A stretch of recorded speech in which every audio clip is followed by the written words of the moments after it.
was, to me, a collective reminder of our professional culture that we have in the military that transcends politics. It was on full display, and it was interesting to watch from both sides of the audience. It was the oath to the Constitution, not to the man standing in front of them. So can you speak, General, just for people watching this morning who have so much coming at them 24 hours a day, why this you view as so unusual and so dangerous to be talking about using American cities as, quote, training grounds for the American military and having the United States military go in and effectively do domestic policing of gangs and whatever else Donald Trump wants them to do? Well, primarily, Willie, is because it's illegal. And it violates our oath of office to defend the Constitution, which says the military is not to be used. Specifically, that was put in the Constitution against securing American streets, other than when there is an insurrection within the Republic, which President Lincoln saw. But the indications are people are asking us to prepare to do that. So that means there's measures afoot to try and make that happen. Because I don't see it, and you can bet that all the 400 or 800 people in that audience, the generals and the senior enlisted advisors, don't see it either. And many of them have seen conflict. They have been involved in war. They know what it's like, and they also know you don't take up arms against innocent civilians, especially ones in the United States who are executing their First Amendment rights of free speech and protesting against the government. General, I don't know whether you've seen the front page of the Wall Street Journal today. I'm now holding it up on camera. There's a photo shot of the front rows of many of the former members, your former friends in the military, sitting there watching and listening to the spectacle yesterday. And I, too, spoke to several of your colleagues, former colleagues, yesterday. And the word I kept hearing from them was embarrassment.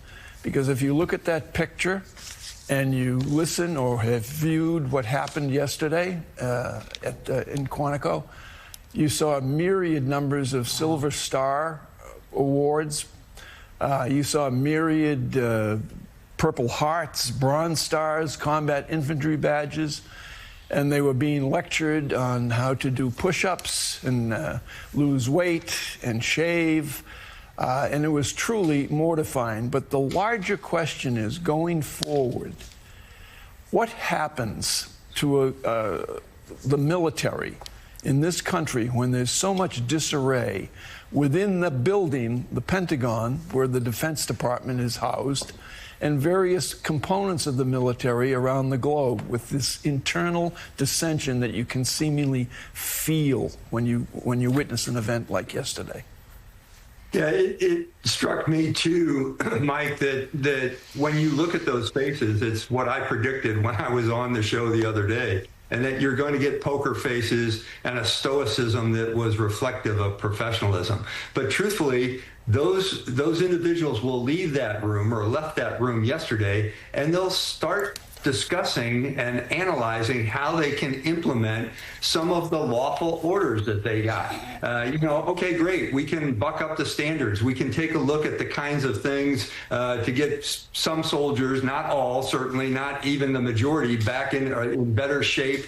Take a look at what our ranks look like. But there were also soldiers and all ranks of services in that audience that said, wait a minute, when they were writing down the same kind of checklist that I was writing down, saying, wait a minute, we can't do that, or we shouldn't do that, or this is a true violation of what we are as professionals, or, hey, I've got women in my ranks who are performing admirably. Why should I kind of lump them all together like the secretary did? Or I'm certainly now going to debate with myself, what am I going to say if I'm asked to go on the street and conduct illegal actions? And I guarantee you that the people in that audience will not execute illegal orders. We've been saying that for a long time. But at the same time, all of them, not only were they personally embarrassed, but they were embarrassed for their services that had to, sit in that audience and listen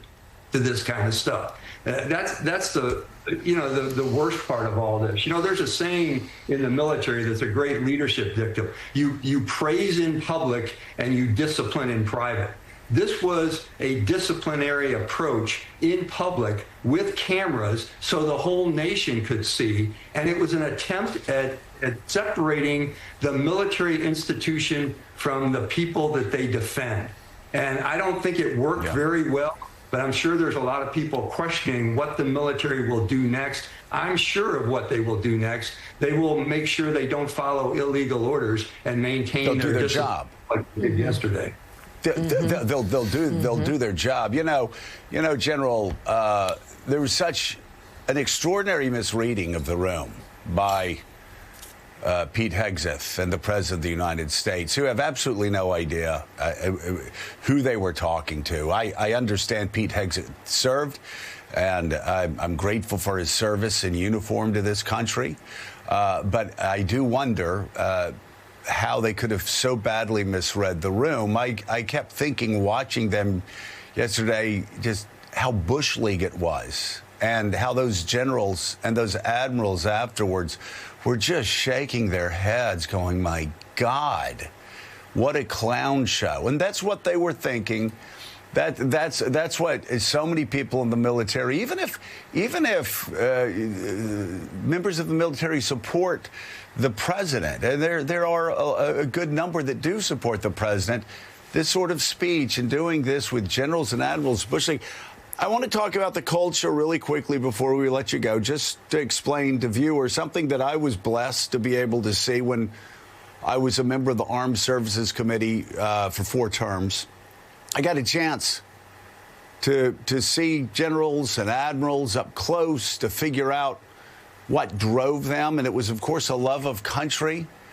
But as I was saying to some people in 2020, when they're saying, oh, no, the military, Donald Trump's going to get the military, they're going to rise up and they're going to keep Donald Trump in power. I said, no, you don't understand the military. They will not do that.